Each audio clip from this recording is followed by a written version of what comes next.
नाज़रीन, मियाँ वाली में भी मवेशी मंडियाँ सज गई हैं। जानवरी खरीदो फरोख्त का सिलसिला जारी है। मज़ीद जानते हैं नुमाइंदा बोल्ड न्यूज़ मोहम्मद बिलाल खान से।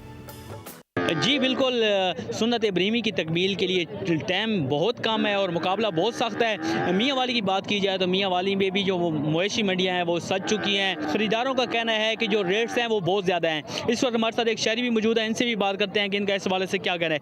जी, आप क्या कहते हैं कि आपने कोई जानवर ख़रीदा है और रेट्स को लेकर आप क्या कहते हैं? 1 घंटे से भाईजान मंडी में घूम रहे हैं, लेकिन जिस तरह मंडी के हालात हैं और रेट हैं वो आम आदमी की सकत से काफ़ी बाहर हो चुके हैं। बहुत ज़्यादा हाई रेट हैं। आवाम की कोशिश है और हमारी भी कोशिश है कि नॉर्मल कीमत, अच्छी कीमत में चीज़ मिल जाए, लेकिन रेट इतने ज़्यादा हैं कि बंदा सुनते ही दंग रह जाता है। जी, जैसा कि आपने शहरी की गुफ्तगू सुनी तो शहरी का यही कहना है कि जो जानवरों की कीमतें हैं वो आसमान से बातें कर रही हैं और इनका ये भी कहना है कि सुन्नत इब्राहिमी की जो तकमील है उसको करना नामुमकिन है। जी, सब्सक्राइब करें और बेल दबाएं ताकि कोई खबर रह न जाए।